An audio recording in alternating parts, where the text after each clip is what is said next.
Hello friends, আমি আরেকটা নতুন ভিডিও নিয়ে আপনার সাথে চলে এসেছি। এখন আমি বাড়ি থেকে আমার কর্মস্থলে ফিরছি, তারই মাঝে একটা ছোট্ট ব্লগ। হাওড়া স্টেশন থেকে বেরিয়ে 2 পা হাঁটতে না হাঁটতে আমরা পৌঁছে গেলাম বাস স্ট্যান্ড এবং বাস স্ট্যান্ড সংলগ্ন হাওড়া ব্রিজ।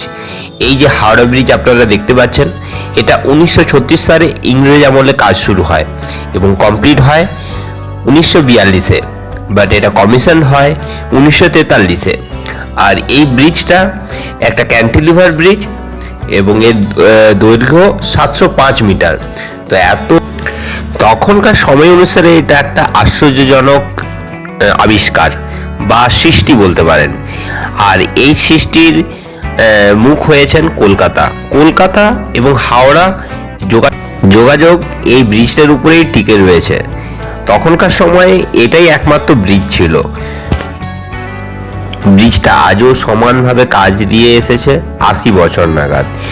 আবার কতদিন চলবে এই ব্রিজটা বলা যাবে না, কিন্তু রক্ষণাবেক্ষণ সেরকমভাবে দেখা যায় না।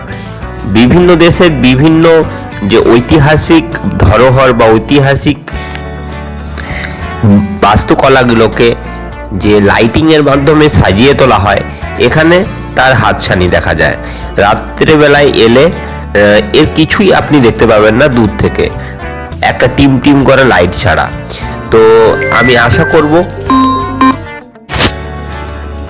আর এই বাস স্ট্যান্ডের তো করুণ অবস্থা। আমার দেখা সবচেয়ে ভালো বাস স্ট্যান্ড গুজরাটের বাস স্ট্যান্ড বা বাস সিস্টেম, যেখানে প্রতিটা এরিয়াতে একটা করে সুন্দর বাস স্ট্যান্ড রয়েছে, যেটা দেখলে মনে হবে যেন এটা একটা লোকাল এয়ারপোর্ট অথবা হেলিপ্যাড স্টেশন।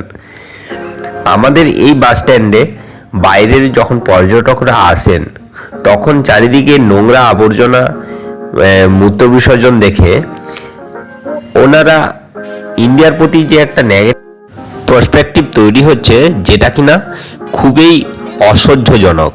আর এটাকে চেঞ্জ করতে গেলে আমাদের পশ্চিমবঙ্গ সরকারকে একবার ভেবে দেখতে হবে।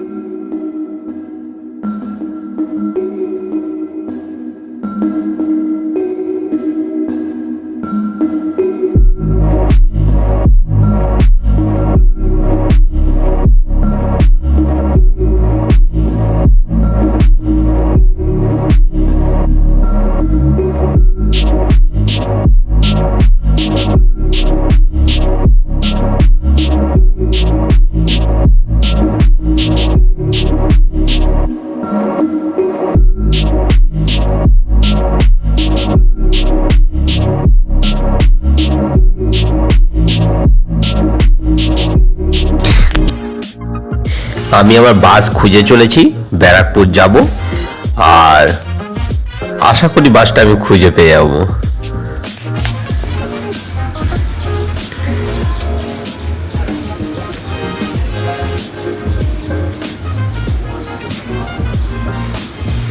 পেয়ে গেলাম, উঠে পড়েছি ব্যারাকপুর বাসে। আমরা এখন হাওড়া ব্রিজের ওপরে নদীর যে দৃশ্য সেটা দেখতে দেখতে আমাদের বাস এগিয়ে চলেছে। আপনারাও মা গঙ্গাকে প্রণাম করে নিন, আর আশা করব এরকম ছোট ছোট ভিডিও আপনাদের কাছে নিয়ে আসবো। ভালো লেগে থাকলে লাইক করুন, শেয়ার করুন, সাবস্ক্রাইব করুন। Thank you.